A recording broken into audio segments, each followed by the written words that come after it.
Today, we're going to go over 13 harsh truths about men that women often learn far too late. And these are things that I would tell my daughter, and I do not want you wasting months, if not years, of time and heartbreak on the wrong guys. And I know some of this is going to sting, but it will save you a lot of time, which is our most valuable resource, our energy and our time.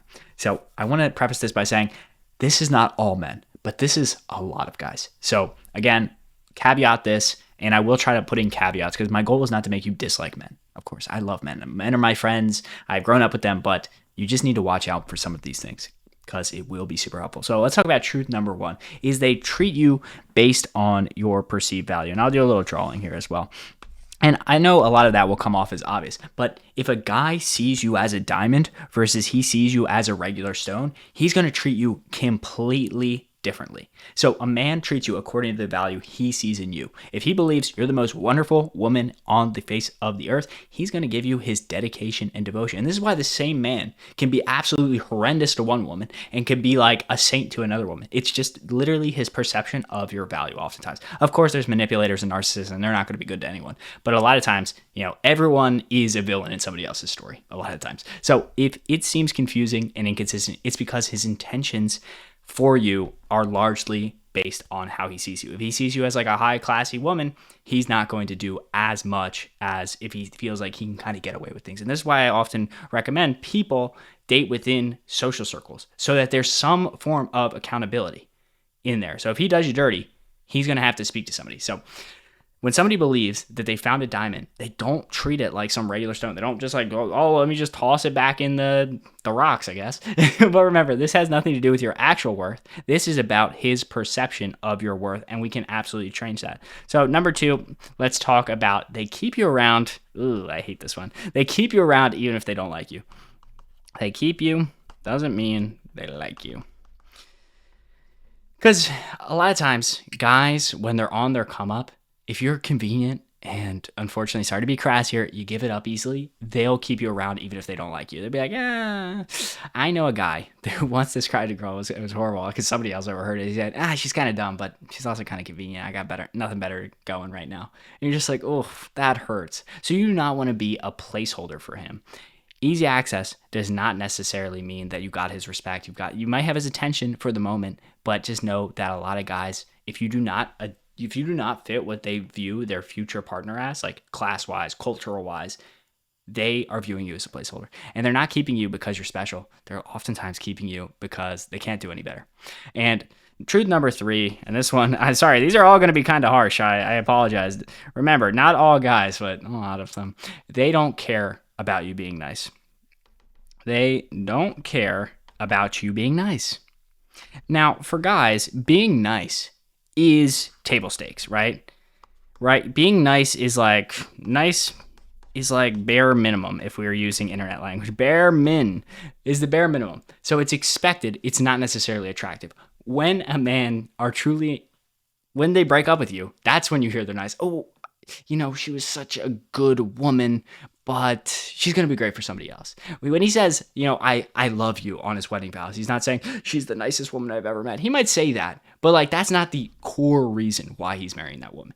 You only hear it often when they're breaking up. Yeah, she's a nice girl. She's going to find somebody else. She's going to be great for somebody else, not me. So what they actually want is nice to be the bare minimum, but they really want something that's going to make them obsessed with. They're like, I can't lose this woman. This woman is so valuable, so important to my life. She brings me such energy and joy. It's not going to be the nice part. That is the bare minimum. Okay.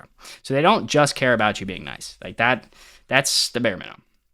They settle way more than women. Now this is a tough one to digest. They settle. They settle hard. Because guys are often in this scenario. So let's draw a little graph here. Let's call it, it sounds reductive to say this. Let's call it value over time. So a lot of times guys go through this cycle where they don't really have a lot of interest from women. Let's graph him down here. And you are typically well above him. So he's striving. And that's why oftentimes he looks at you. He's like, dang, you're so great. So he is kind of on the come up when he's making more money. And you guys kind of grow together. But he will start getting more interest from women over time. So if this is like actually, let's call it like I'm gonna draw a new graph. We're gonna call this like female interest versus time. So it's a female interest. So the older he gets, usually the more he's acquired resources. So he will continue to get more interest from women, so provided that he's like even doing a decent job of keeping together his body.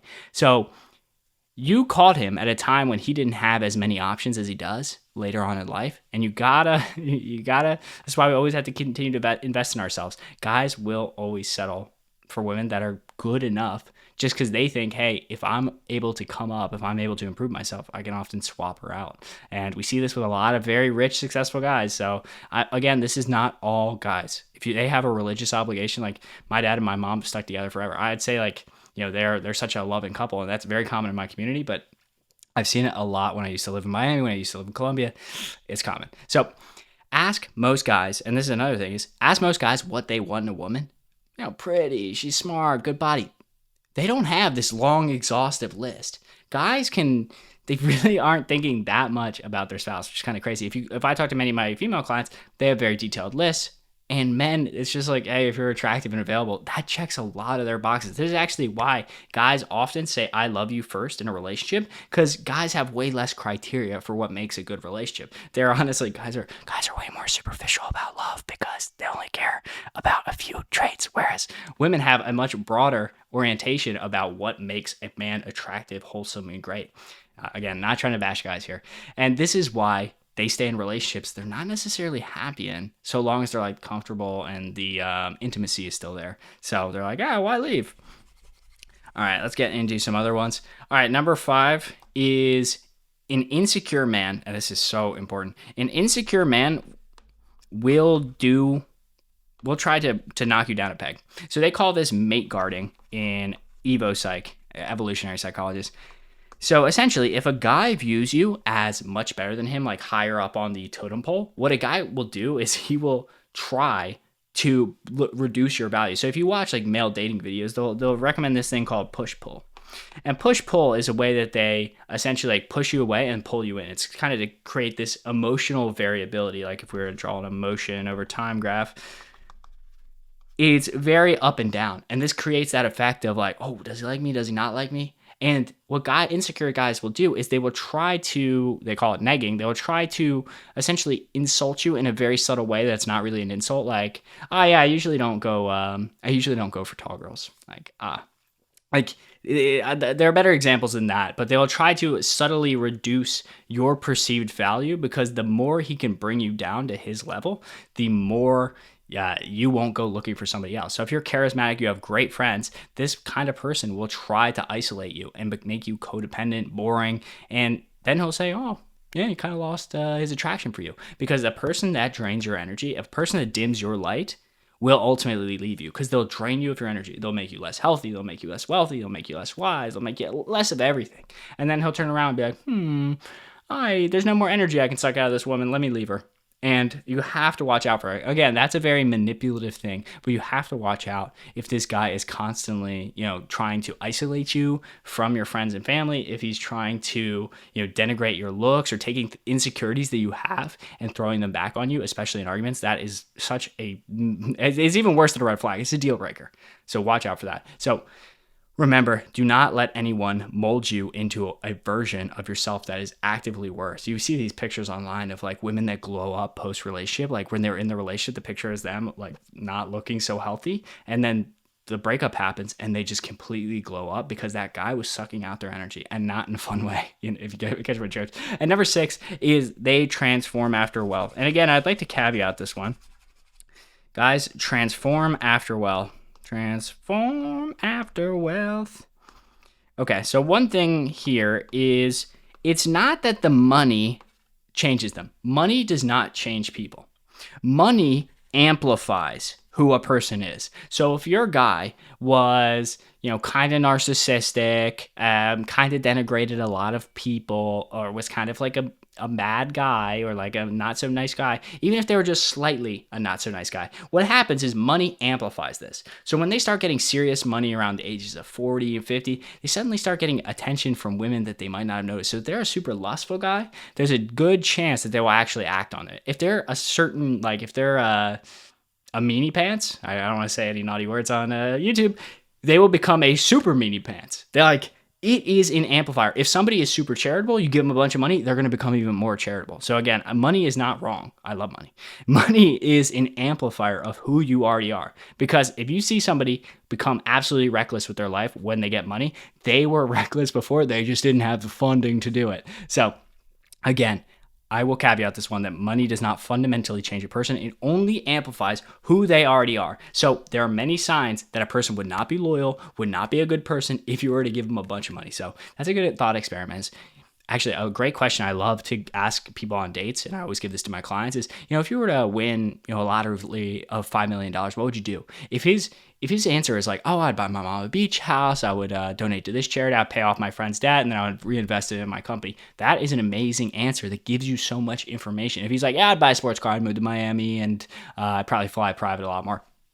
That's where his priorities are. Okay. Number 7 is men cheat a lot more than women do. Now, I know there's some studies that show that that's not fully the case, but in all of my experience, in all my life, in all the things that I've seen, that is the case. That is definitively the case, that guys be cheating and they lie about it. Now, I want to caveat this again. I grew up in a super religious community. Cheating was so frowned upon, like that's something you would get exiled for. And I can honestly say I only saw even a handful of divorces, not even cheating, divorces. And that all changed when I moved to Miami, and I saw cheating was rampant. It just seemed like everyone was cheating on everyone. So again, these things are kind of location, culturally dependent. So you want to screen guys for who has kind of like a history of cheating. If somebody said, I know there's this phrase like once a cheater, always a cheater. It's not necessarily true, but they actually have studies that show like if your dad cheated, then you, the son, are much more likely to cheat. Also there's an interesting thing. If there's divorces in your community, you tend to have more divorces. So I know it sounds icky to say, like, because you're almost condemning people based off their family or their community or things like that. I love a comeback story, but just know, like, where people grow up is their cultural milieu of how they view relationships. So if you grew up in a culture where cheating was no big deal, you're more likely to cheat. In France, they don't really view it as that much of an issue. So just remember, guys do cheat a decent bit. I wish I had the exact numbers for you. And a man that really wants to cheat will find a way, and they will lie about it. I don't care if you have a video of them cheating with some other partner. They'll be like, yeah, you heard about AI, right? You caught him in bed with another woman. Oh, yeah, that's just a one-time slip-up. Again, guys do cheat. It is an unfortunate reality. But again, you want to screen for guys that have a more committed mindset. Somebody that, is really averse to cheating, usually in religious communities, you will see a lot less of this. I'm not saying you have to be religious, but I'm saying if you want somebody that's not going to cheat, that's usually a good route to go. A man without direction. Number 8 is a man without, Aman, that almost says. I'm going to say man without direction, it won't commit. This is a guy that feels like way off track. So if they have no if they have no purpose, they're not going to have a lot of passion for you. No women will ever be good enough for a guy who doesn't know what he wants. This is kind of a classic idea. It's like, if you don't know what port you want to sail to, this is sailing. If you don't know where you want to go, no road is advantageous. Because if he lacks purpose, if he isn't driven by goals, if he isn't passionate about becoming better, how can you expect him to maintain passion about you personally? And now we have another side of the coin that I'll go into right now, is essentially we have somebody without direction. They're not going to be a good partner. There's another type of person. This is number 9. This is called the chaser. This is a person that is never satisfied. If you ever watched Hamilton, you're like, I've never been satisfied. No, I can't get no satisfaction. I know people love it when I sing on these. I have a great voice. People are always saying, like, Jax, you have like one of the most amazing voices. You're one, you're great at drawing, and 2, you have an amazing voice. Okay, so we got to watch out for people that are never satisfied. And many men do not simply want a relationship. They are into the chase and conquest. A secure man expresses interest, but one that's playing hard to get, he honestly moves on. And this is tricky to see because a lot of times these guys will do love bombing. They will, ramp up the intensity, and they'll be like, oh, I'll take you on a marathon day, take you on a 6-hour day, see you, oh, I love you so much, I love you so much. And then they get what they want and they leave. Again, there are always signs, unless a person is like a true smooth criminal, there are always signs that they are a forever player. Ask them when their last relationship was, their last long-term relationship was. Ask them if they want to get married. A lot of times guys will just flat out tell you, yeah, I'm not looking for a relationship right now. I just want to look and have fun and see what happens. You think that guy's going to be an amazing person to settle down with? Nope. All right, let's go into number 10. This is a great guy. Great guy. Does not necessarily equal good husband. Husband. All right, so some guys, they're wonderful people. Friends love them. Family adores them.